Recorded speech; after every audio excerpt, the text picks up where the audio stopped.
Om Swastiastu. Halo Sobat Semiba, dimanapun berada, saya Purnami sebagai host yang akan menemani selama beberapa menit ke depan dalam acara Satelit Semiba, Senin Bincang Atraktif, Edukatif, Literasi, Kreatif. Satelit Semiba merupakan sebuah program bincang-bincang dengan topik yang edukatif. Pada episode kali ini telah hadir narasumber yaitu sosok inspiratif dalam bidang pendidikan, yakni Bapak DRS Inyoman Darta, MPD. Selamat datang Bapak. Terima kasih telah diundang. Yes. Mungkin Bapak bisa menyapa terlebih dahulu sahabat Semiba yang menyaksikan tayangan ini. Ya, halo sahabat Semiba dimanapun berada, selamat pagi, Om Swastiastu. Selamat berjumpa dengan saya, Tiang Inyoman Darta, mantan Kepala SMA Negeri Bali Mandara. Wah, dari sapaannya terlihat narasumber kita kali ini sangat bersemangat dan bersahaja sekali ya. Semoga Bapak senantiasa sehat dan berbahagia. Ya, setenggara. Sebelum berbincang mengenai sepak terjang Bapak dalam bidang pendidikan, izinkan saya untuk memperkenalkan secara lebih mendalam kepada sahabat Semiba. Bapak Inyoman Darta ini lahir di Tabanan, tepatnya Desa Tienggading, pada tanggal 20 Mei 1962. Beliau mengenyam pendidikan dasar hingga menengah pertama di Kabupaten Tabanan. Ketika menginjak usia remaja, beliau berhasil menambahkan pendidikannya, yaitu di STM Negeri Denpasar pada tahun 1981. Beliau kemudian melanjutkan pendidikannya ke jenjang sarjana pada tahun 1986, yaitu pada jurusan fisika. Seusai menamatkan pendidikannya, pada inilah karir beliau di dunia pendidikan dimulai. Mungkin Bapak berkenan untuk menceritakan bagaimana perjalanan karir Bapak. Iya, terima kasih. Setelah tamat Undiksa Singaraja, itu saya diangkat menjadi guru DPK, dipekerjakan pada sekolah swasta SMA Saraswati Seririt. Itu cuma 10 tahun, karena setelah itu saya ditugaskan sebagai kepala SMA 1 Sawan. Di Singaraja juga. Umur saya baru 36 tahun. Sebagian besar orang datang ke sekolah tidak percaya saya sebagai kepala sekolah, karena pada umumnya kepala sekolah itu sudah tua waktu itu. Nah, setelah itu 3 tahun berselang saya dipindahkan ke SMA 1 Seririt sebagai kepala sekolah juga selama 3 tahun. Lanjut pindah ke SMA 1 Singaraja selama 8 tahun, dan terakhir di SMA Bali Mandara selama 11 tahun sampai pensiun. Wah, sangat menginspirasi sekali ya Pak. Iya. Dilihat dari perjalanan karir yang Bapak sampaikan, Bapak mengawali karir kepemimpinan sebagai kepala sekolah setelah hampir 10 tahun mengemban tugas sebagai seorang guru. Nah, apa hal yang paling berkesan yang Bapak alami ketika mengalami transisi karir dari seorang guru menjadi kepala sekolah? Iya, ketika itu kita berpikir bahwa menjadi kepala sekolah itu kita sempat masih belajar banyak tentang ilmu yang kita tekuni sebelumnya. Ya. Tapi ternyata habis waktu kita untuk tugas sebagai manajemen, yaitu melayani murid, melayani guru, melayani pegawai. Jadi sudah berubah pola.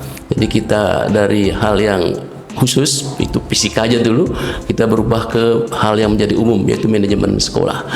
Kemudian yang berikutnya adalah di sini yang saya rasakan dulu, bagaimana sebagai seorang kepala sekolah itu kita bisa menyentuh hatinya guru, siswa dan pegawai, sehingga mereka mau kita ajak bekerja tanpa merasa diperintah. Itu yang kami rasakan dulu. Seiring dengan perjalanan karir Bapak sebagai seorang guru hingga kepala sekolah, Bapak juga mendapat julukan sebagai salah satu sosok pendidik berprestasi di Provinsi Bali. Nah, beragam prestasi telah Bapak raih mulai dari tingkat daerah hingga nasional. Di antaranya, sebagai peserta terbaik 1 dalam Simposium Nasional Inovasi Pengelolaan Sekolah, yaitu pada tahun 2006, kemudian juara 1 kepala sekolah berprestasi tingkat nasional pada 2007, dan yang terbaru adalah juara 3 Best Practice Kepala Sekolah tingkat nasional pada tahun 2018. Nah, makalah yang Bapak sampaikan dalam perlombaan tersebut adalah membahas mengenai program riset BESCO. Mungkin Bapak bisa menceritakan lebih mendalam mengenai best practice tersebut. Iya, jadi begini. Dilihat waktu itu kan mulai pemerintah itu mengeluarkan statement bahwa karakter siswa itu harus betul-betul ditumbuhkan. Ya. Saya berpikir bagaimana caranya saya menumbuhkan karakter siswa itu biar mereka tidak merasa untuk dipaksa merubah karakter. Akhirnya punyalah kami ide bagaimana sekolah itu membuat satu program namanya Research Based School. yaitu semua siswa selama menjadi murid di SMA Bali Mandara itu minimal pernah membuat satu riset. Itu minimal, boleh lebih. Pada awalnya agak tersendat-sendat, tetapi akhirnya saya coba suatu terobosan bahwa semua bisa asal diberikan dasar-dasar. Nah, oleh karena itu maka pada kegiatan foundation kami menyisipkan satu materi yaitu dasar-dasar riset. Jadi ada suatu kegiatan namanya kemah ilmiah terpadu. Di sana seluruh siswa kelas 10 kalau di SMA itu kita ajak kemah di satu tempat, tetapi di sana itu sudah banyak objek-objek risetnya. Di sana dilatih, pertama kita datangkan narasumber tentang dasar-dasar riset, setelah itu kita ajak melakukan observasi sampai mereka menemukan sebuah masalah. Dari masalah itu mereka kita ajak untuk membuat proposal dulu. Nah, setelah itu baru dipresentasikan ketika kemah ilmiah. Selanjutnya mereka kembali ke sekolah, itu kita udah bagi pembina-pembinanya dan mereka harus presentasi lagi proposalnya. Kalau mereka sudah oke, itu baru melakukan penelitian. Itu juga didampingi oleh guru. Setelah melakukan penelitian, itu mereka didampingi lagi oleh gurunya, terus dibina, termasuk oleh kakak alumninya yang telah tamat dan juga pernah juara baik di tingkat nasional maupun internasional. Nah, baru mereka ujian riset, ujian penelitian atau ujian hasil penelitian. Setelah mereka lulus, baru dia kasih sertifikat. Sertifikat itulah salah satu kebijakan sekolah kita itu, kalau belum mendapat sertifikat itu belum boleh ikut UN kalau dulu, dan sekarang tidak boleh ikut US. Jadi itu merupakan salah satu syarat untuk mengikuti US. Nah, dampaknya saya lihat anak-anak kita itu kejujurannya meningkat, gotong royongnya meningkat, tanggung jawabnya meningkat, kemudian malah mereka menjadi lebih peka terhadap permasalahan yang dihadapi baik di keluarganya, di lingkungannya maupun di Bali ataupun di tingkat nasional. Satu contoh, ketika ayahnya pelihara sapi, mereka susah sekali menemukan kapan sapinya birahi. Itu kan masalah keluarga. Jadi mereka bisa menciptakan suatu alat namanya ya sapi birahi, dan itu sangat bermanfaat dan tahu kapan sapi itu birahi. Nah, di istilah akhirnya anak-anak itu termotivasi, dan saya ingat sampai saya pensiun itu sudah menghasilkan 11 hak cipta dari Kemenkumham yang sudah punya royalti kalau ada yang ingin menggandakan hasil itu. Saya pikir adanya sekarang P5 ini cocok untuk diterapkan di sekolah. Riset ini sebagai suatu wadah untuk bisa membuat, melatih karakter anak-anak siswa di seluruh Bali khususnya, sehingga akhirnya mereka punya tanggung jawab. Apalagi yang namanya P5 yang 6 itu saya yakin bisa dilatih lewat riset itu. Wah, keren sekali ya Pak. Berarti dengan program tersebut siswa-siswi di sana dapat meningkatkan kejujuran dan juga gotong royong mereka. Iya. Nah, saya sempat membaca sebuah artikel yang menuliskan hasil wawancara Bapak ketika masih menjabat sebagai pimpinan salah satu sekolah unggulan di Provinsi Bali. Dalam artikel tersebut, Bapak menyampaikan pelayanan dengan hati dan cinta kasih adalah salah satu cara yang efektif untuk meningkatkan kualitas sistem pendidikan di sekolah. Ini merupakan filosofi yang sangat mendalam sekali. Mungkin Bapak berkenan untuk menjelaskan bagaimana sistem pendidikan yang didasarkan pada pelayanan cinta dan juga hati. Ya, sesungguhnya saya lebih terinspirasi menerapkan itu ketika di SMA Bali Mandara. Karena di SMA Bali Mandara ciri khas murid itu adalah, mohon maaf, siswa yang ekonomi menengah ke bawah atau miskin. Ternyata anak miskin itu sangat peka. Kalau salah kita menyinggung sedikit, dia akan menangis, dan itu dibawa sampai pulang. Mungkin malamnya mereka nggak bisa tidur. Nah, akhirnya di sana saya mencoba untuk merubah pola. Jadi seluruh guru kita ajak betul-betul bagaimana melayani anak-anak dengan penuh rasa kasih sayang, cinta, ketulusan, dan keikhlasan. Seperti anak di rumah. Jadi kalaupun kita agak marah sedikit, ya seperti anak di rumah. Jadi marahnya tidak betulan, yaitu marah yang memang tujuannya untuk mendidik mereka. Nah, itu kita lakukan, ternyata terjadi terbalik. Anak-anak juga seperti itu kepada gurunya. Sehingga saya ingat tidak lagi mereka manggil Pak Guru, Bu Guru, tapi manggil Mister, Mrs, Miss, dan seterusnya. Jadi sungguh akrab sekali mereka. Jadi guru itu tetap dihormati, tetapi akhirnya ada suatu komunikasi yang datang dari hati dan hati. Jadi murid tidak ragu-ragu lagi membuka rahasianya kepada guru. Guru juga sama, tidak ada yang disembunyikan untuk memberikan solusi terhadap permasalahan ataupun rahasia-rahasia yang mereka alami itu. Dan saya pikir ini akan membuat guru itu menjadi tahu apa sih sebenarnya masalah anak itu. Karena tidak sedikit anak di Bali Mandala dulu stres. Karena apa? Dia tidak bisa curhat dan tidak punya teman curhat. Nah, akhirnya dengan kita didik dengan hati ini, mereka bisa curhat, sehingga akhirnya mereka plong, stresnya turun, dan ternyata mereka bisa punya daya ingat yang luar biasa. Itulah anak-anak Bali Mandala akhirnya bisa menunjukkan prestasi yang cukup bagus, baik di tingkat nasional maupun tingkat internasional. Berarti dengan pelayanan hati dan juga cinta kasih ini dapat memulihkan siswa-siswi yang mohon maaf kurang mampu gitu ya Pak ya? Iya, betul. Oke, menjadi pemimpin mungkin merupakan cita-cita sebagian besar orang. Beberapa orang bahkan terambisi untuk mencapai karir sebagai seorang pemimpin, terutama dalam suatu lembaga dan juga organisasi. Apa hal yang paling prinsip yang menurut Bapak harus dimiliki oleh seorang pemimpin? Ya, jadi pertama adalah pengalaman menuju ke pemimpinan ini. Karena kita tidak dilahirkan jadi seorang pemimpin, tetapi lewat suatu proses. Nah, proses ini yang saya selalu sampaikan pada guru-guru untuk selalu melibatkan diri pada kegiatan sekolah. Tidak ada yang acuh tak acuh terhadap kegiatan sekolah. Apalagi yang telah menjadi wakasa itu betul-betul harus bagaimana bisa membantu kepala sekolah mengerjakan tugas-tugas yang diberikan kepala sekolah, sehingga suatu saat nanti ketika diberikan tugas sebagai kepala sekolah, mereka telah pernah mengalami itu dan telah bisa menganalisis apa kekurangan kepala sekolah saya yang dulu dan akan saya atasi dengan cara ini. Itu yang pertama, jadi pengalaman kepemimpinan. Yang kedua adalah punya jiwa melayani, karena pemimpin itu tidak bos, tapi pemimpin adalah pelayan. Pelayan untuk siapa? Kalau di sekolah itu ya untuk guru, untuk pegawai, untuk murid, untuk orang tua, instansi terkait, masyarakat dan seterusnya. Itu semua harus kita layani dengan hati. Ya, semua harus kita sapa ketika mereka datang ke sekolah. Pokoknya asal sudah berwujud manusia ya harus kita layani. Misalnya ada ya pengemis datang ke sekolah, jangan disepelekan. Ya, kita harus tetap layani dengan hati. Karena apa? Kalau semua insan yang datang ke sekolah itu sudah kita layani dengan hati, mereka akan menerompetkan sekolah kita. Yang baik-baik di sekolah kita mereka akan trompetkan keluar, promosikan keluar, sehingga kita tidak susah lagi promosi, karena sudah ada yang akan mempromosikan sekolah kita, utamanya kelebihannya itu tamu-tamu yang datang ke sekolah kita. Nah, itu kalau kita punya jiwa melayani. Nah, yang ketiga itu keikhlasan. Sebagai seorang pemimpin ini sangat penting. Kenapa saya katakan ikhlas? Ini harus ada, misalnya kepala sekolah itu melihat guru-gurunya ini maju. Ini jangan pernah dikekang. Itu harus diberikan kesempatan untuk maju. Keikhlasan bahwa nanti guru kita yang maju inilah yang akan menjadi regenerasi kita nanti. Karena keberhasilan seorang pemimpin bukan dilihat dari followernya, tetapi bagaimana mereka bisa menciptakan pemimpin-pemimpin baru yang kualitasnya melebihi mereka.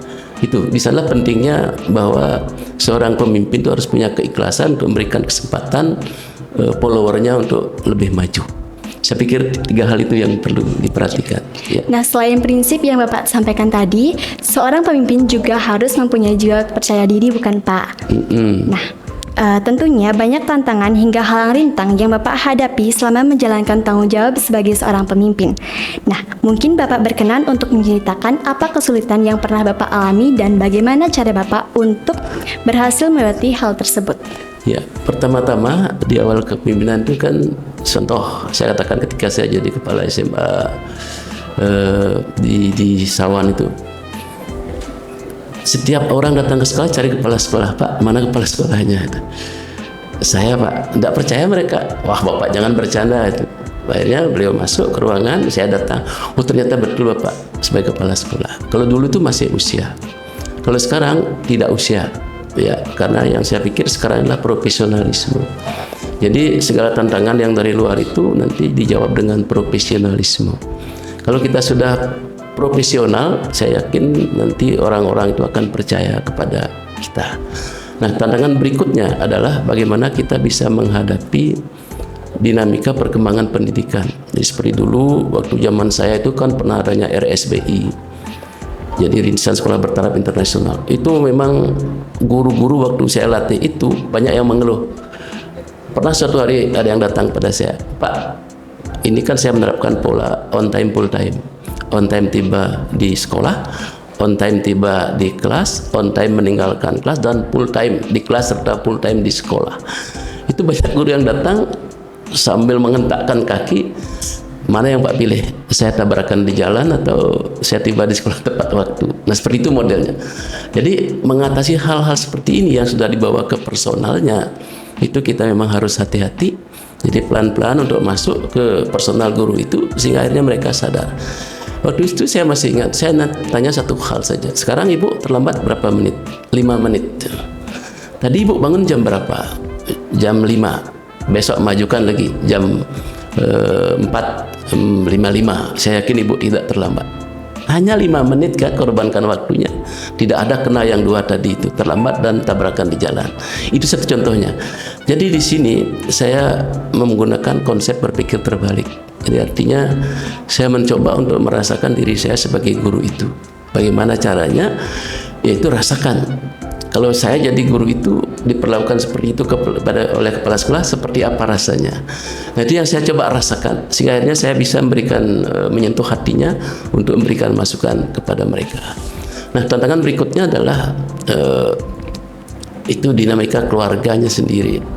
Jadi di keluarganya sendiri mereka pada umumnya begitu rumitnya permasalahannya dengan suami atau istri, anak, mertua dan lain sebagainya. Meskipun ada suatu statement yang mengatakan kita harus mementingkan kepentingan umum, tetapi ketika mereka kena masalah keluarga, mereka tidak akan bisa mengajar dengan baik, tidak akan bisa fokus untuk mengajar. Nah, disinilah kembali kepala sekolah itu harus bisa menyentuh hatinya murid. Satu contoh, ketika seorang guru kelihatan termenung, ya baru datang itu sudah kusut mukanya, ya kita tanya, Ibu kenapa seperti ini? Oh, anak saya sakit. Terus kita tanya, sudah ke dokter? Belum. Kalau belum, kasih tugas dulu untuk anak-anak yang akan diajar. Setelah itu pulang, ajak anaknya ke dokter. Setelah itu baru ke sekolah lagi. Nah, itu satu contoh yang kita ciptakanlah kenyamanan yang saya lihat sekarang ini muncul pada rapor pendidikan, yaitu iklim keamanan sekolah. Ya, jadi di sini guru-guru itu harus kita buat nyaman sehingga mereka betul-betul bisa memberikan yang terbaik kepada anak-anaknya. Salah satunya dengan yang tadi itu. Jadi jangan pernah berpikir nanti belakangan anaknya diajak ke dokter setelah datang dari sekolah. Nanti selama dari jam pertama sampai jam terakhir itu ya mereka mengajar, cuma badannya aja yang ada di sekolah, tapi pikirannya sudah di rumah. Lebih baik kita kasih kesempatan mungkin 1 jam pelajaran ke dokter sehingga udah senang. Oh, anak saya udah ke dokter, panasnya sudah turun, sehingga sekarang saya bisa memberikan yang terbaik kepada anak-anak saya. Nah, itu salah satu contoh yang harus kita bisa berikan semacam win-win solution kepada guru-guru kita. Gitu. Dari cerita Bapak tadi itu cukup terharu dan semoga Bapak tetap semangat untuk menjalankan tugasnya. Iya. Menurut Bapak, apa pentingnya bagi siswa untuk mengembangkan kemampuan memimpin serta bagaimana langkah-langkah kecil yang dapat kami lakukan untuk memupuk jiwa kepemimpinan? Iya. Seperti yang Bapak sebutkan tadi bahwa seorang pemimpin itu tidak dilahirkan, tetapi itu diperoleh dari hasil latihan.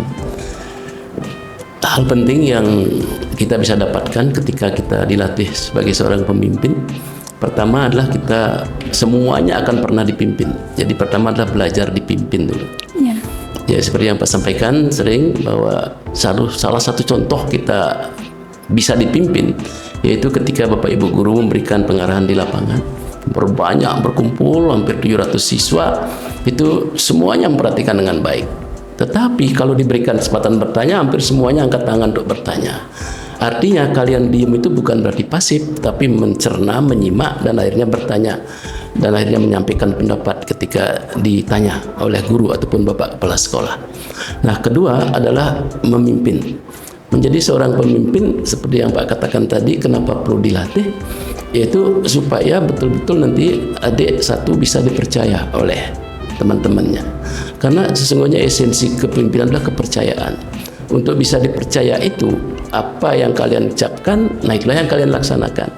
Jadi betul-betul bahwa antara ucapan, pikiran dan perkataan itu seirama. Itulah sesungguhnya yang disebut dengan harmoni.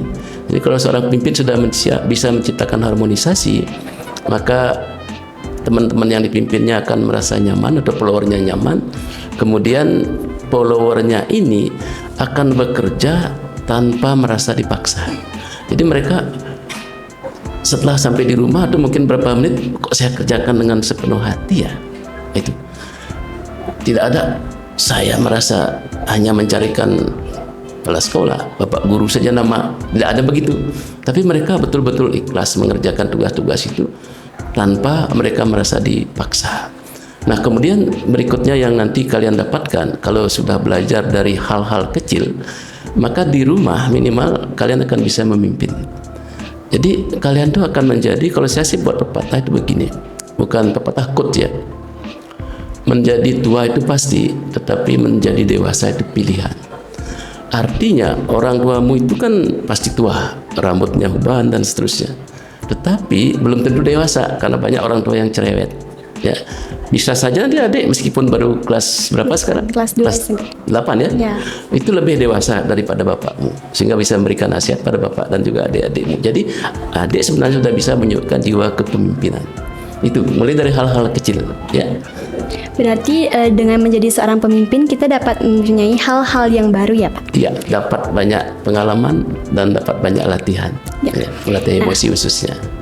Ya. Apa harapan Bapak kepada generasi muda Bali, khususnya terkait dengan upaya meningkatkan kualitasnya dalam rangka mendukung kemajuan bangsa?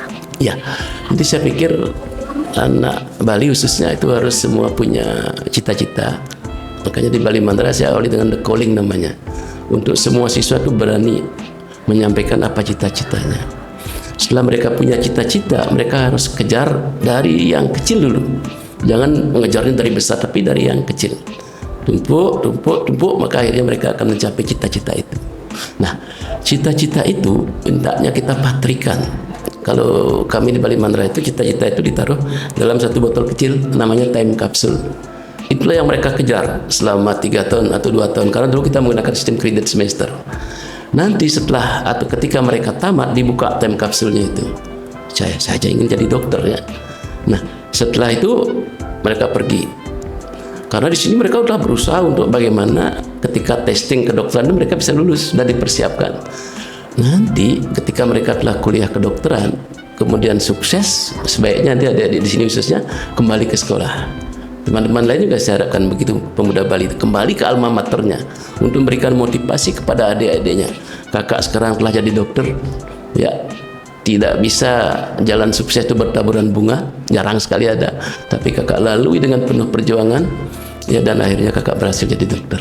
Nanti kan ditanya oleh teman-temannya bagaimana kisahnya, ceritanya dan seterusnya. Ya. Seperti itu. Sehingga akhirnya nanti kalau jiwa-jiwa ini tumbuh, adik sudah punya cita-cita, kemudian adik persiapkan diri untuk menempuh cita-cita, kemudian akhirnya ya berhasil, kemudian keberhasilannya ditularkan kepada teman-temannya sehingga akhirnya mereka bisa tiru untuk meraih sukses minimal sama dan bila perlu lebih dari apa yang telah dicapai.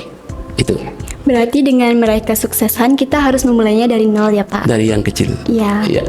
Nah, baik, dari perbincangan dengan Bapak Nyoman Darta, banyak sekali hal-hal yang bermakna dan mempelajarkan yang kita dapatkan. Beliau menjadi sosok nyata dari kata pepatah bahwa pengalaman adalah guru yang terbaik. Pengalaman beliau dari karir sebagai guru hingga kepala sekolah, serta beragam karya dan prestasi beliau merupakan proses panjang yang dijalani dengan tanggung jawab dan juga keikhlasan. Untuk menutup perbincangan kita kali ini, mungkin Bapak berkenan untuk menyampaikan closing statement atau pesan kepada sahabat Semiba yang menyaksikan tayangan ini. Sahabat Semiba yang tadi telah diceritakan oleh Pak Kepala Sekolah yang luar biasa, literasi numerasinya sudah bagus tahun ini. Bapak berpesan untuk tidak pernah menyerah, untuk selalu bekerja keras, bekerja cerdas dalam meraih cita-citamu. Jadi jangan pernah merasa ya terlalu sibuk akhirnya menyerah. Enggak. Ada suatu quote yang sahabat Semiba itu harus cermati. Orang sibuk itu adalah orang yang masih bisa mengerjakan pekerjaan lain di sela-sela kesibukannya. Sesibuk apapun adik-adik, kalau sudah mau berusaha pasti ada waktu untuk menyelesaikan itu. Sebaliknya orang santai adalah orang yang belum tentu bisa mengerjakan pekerjaan lain di sela-sela kesantaiannya. Itu yang perlu saya sampaikan. Semoga sahabat Semiba semuanya sukses dan akhirnya nanti bisa menjadi tulang punggung negara dan bangsa kita yang tercinta ini. Terima kasih kepada Bapak DRS Inyoman Darta MPD atas kesediaannya untuk berbagi pengalaman yang sangat menginspirasi dan mengedukasi sahabat Semiba. Untuk sahabat Semiba yang menyaksikan Satelit Semiba episode kali ini, semoga apa yang kami perbincangkan selama beberapa menit kebelakang dapat menghibur dan bermanfaat, serta menginspirasi sahabat Semiba untuk terus belajar dan berkarya. Sekian Satelit Semiba episode kali ini, sampai berjumpa di episode selanjutnya dengan topik dan narasumber yang tidak kalah menarik. Jangan lupa like, komen, dan subscribe channel YouTube Semiba. Om Santi Santi Santi. Santi.